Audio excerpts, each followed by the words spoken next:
આપવાના તું તો ડબલ આપવાના. આ જીવતા જીવની કિંમત હોય કે નહીં? અરે નરેશ, એક મિનિટ.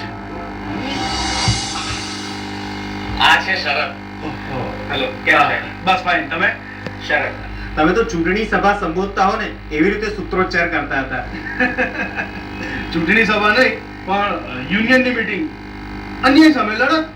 નરેશ, આ મારો ખાસ મિત્ર શરત છે. તારે એનું એક નાનકડું કામ કરી આપવાનું છે. ભાઈ તું કહે છે ને પછી કામ નાનું હશે કે મોટું મારે કરવાનું, બરાબર? થેન્ક યુ દોસ્ત. તો પછી ક્યારે મળવા આવું? અત્યારે આ ફુબાળો કરવા દો. આપણે સાંજે રૂમ ઉપર મળીએ. ચાલશે. Thank you. મળીએ. મિત્રો તો પછી ચાલો રેક્ટરના ઘરે આપણે હુમલો કરીએ. વિદ્યાર્થી યુનિયન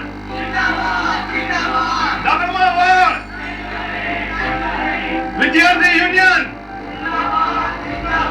દાબરમાં વળ.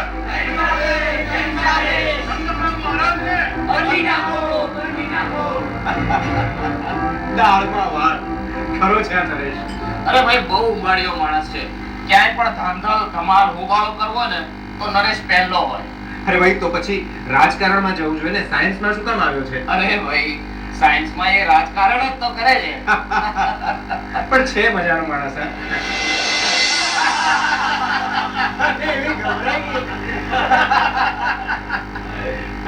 અલા મયુરી, આ વેકેશનમાં ભણવાનું શું કરવાનું શું છે હવે? અરે હવે શાનું વેકેશન? બસ હવે તો રીડિંગ અને રિસર્ચ. મયુરને ભણવામાં વેકેશન ના હોય ને મારે ને નરેશને ભણવાનું ના હોય. હવે તને ક્યાં ચિંતા છે? તારા પપ્પાને કેટલો મોટો બિઝનેસ છે. આને ક્યાં નથી? હે નરેશ, તારા પપ્પાને શેનો બિઝનેસ છે? દારૂનો. મારા પપ્પાને દારૂનો ધંધો છે.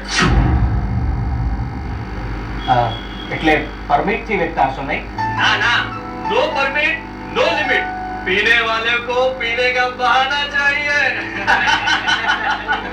એ પરેશ, ચાલે મને બહુ ભૂખ લાગી છે. આપણે કેન્ટીન જતા આવીએ. ચાલ. Excuse me. Yeah bye bye bye. ખોટા સમયે ખોટો સવાલ પૂછાઈ ગયો યાર. હા યાર, હવે મને એના પપ્પાના ધંધા વિશે ખબર જ નહીં. આ પરેશે ખૂટતું બાફ્યું. એના પપ્પા મોટા બુટલેગર છે.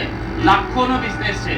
આ કદાચ એટલે જ નરિયાને ભણવા ગણવામાં રસ ઓછો છે અને આ નેતાગીરીના કામમાં વધારે રસ લે છે. એવું નથી, એનો સ્વભાવ જ એવો છે. બાકી એ દારૂને હાથ પણ નથી અડાડતો. આ આવું જ હોય છે. જે લોકો દારૂ વેચતા હોય ને એ દારૂ પીતા નથી. આ કરોડો રૂપિયાનો ભ્રષ્ટાચાર કરનારા પોતાના ધંધાનો હિસાબ ઈમાનદારીથી થાય ને એવું ઈચ્છતા હોય છે.